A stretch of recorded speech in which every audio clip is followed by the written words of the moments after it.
fly tires, welcome to another episode of Angler Maid's Aaron at the Fly Desk.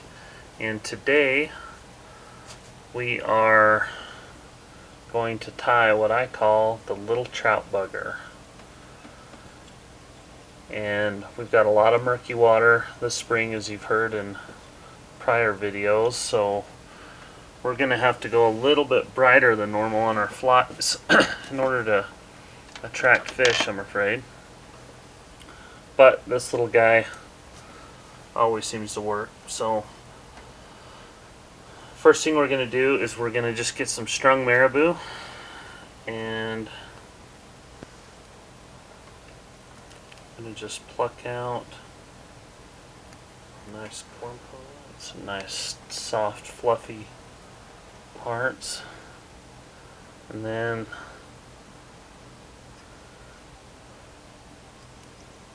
I like to kind of bulk this fly up a little bit in the body, so I put the marabou all the way up. And today I'm using a Daiichi 1270 curved nymph hook. Just adds a little bit more dimension to your woolly buggers. Okay, next thing we're going to do is we're going to put a little bit of crystal flash in this, and I'm going to get,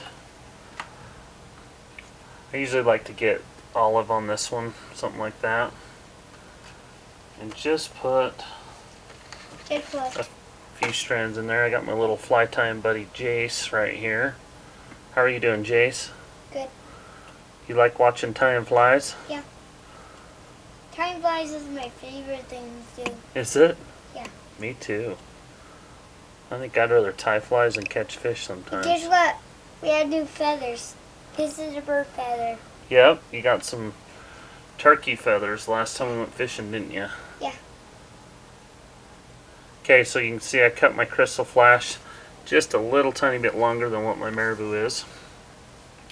Alright, the next thing we're going to do is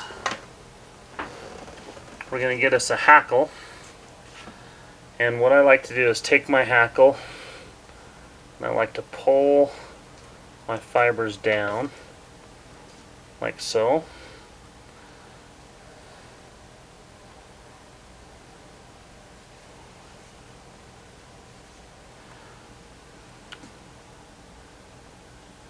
And then I simply just tie my hackle in.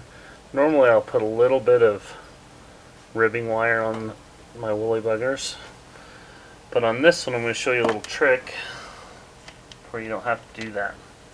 So this fly we're going to be using a pink piece of crystal braid, and crystal braid's fairly stiff. It's not like yarn, and so when you wrap it, it gives itself a natural ribbed look.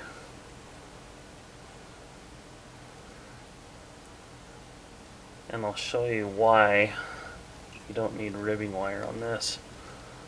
So as I'm wrapping up, just wrapping one over the other, and so you can see it's already starting to rib.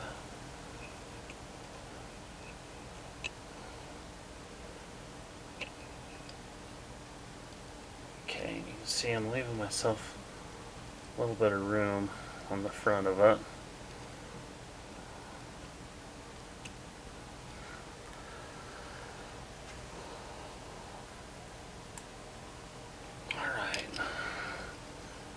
I'm going to bulk that fly up, or that head up. And then what I like to do is I like to get just a little dab of super glue, the real thin stuff,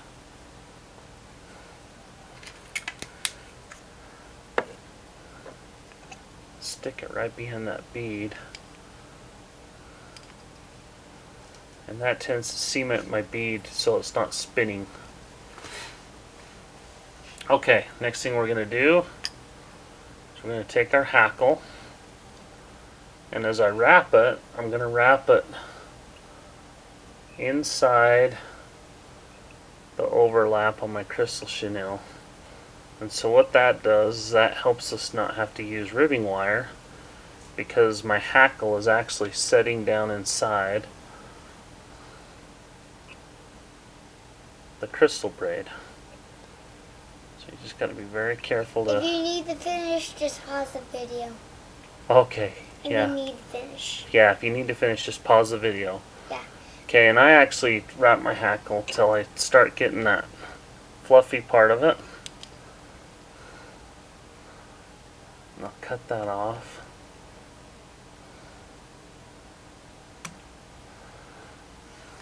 And then I simply pull it back. Make myself a nice little collar. And I use either red or pink thread on my rainbow trout buggers. And so that's just going to give it a little more movement with that softer hackle on the front. Then what we'll do is we'll take our trusty whip finisher. Hook it, spin it. Hook it, spin it, huh? Jace is learning how to do the whip finisher. Yeah, but every time I do it gets mixed up. But you're trying, right? Yeah, I'm trying. Okay, so that, my friends, is what we call the little trout bugger. Having that, you can also use a red crystal braid as well.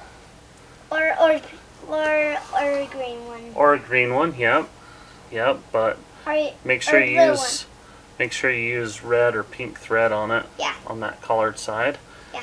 And this is a really good springtime fly. It's also a really good fly to use on some of these lakes and rivers when you know they're planting the little fingerling trout and the big trout are coming in to eat. This is a nice fly to strip through that place that they've planted the little trout and catch the big trout. So thank you for watching this episode of Angler Maid's Errand at the Fly Desk, and we hope you take this fly and try it and catch a fish and send us a picture. Thank you for watching.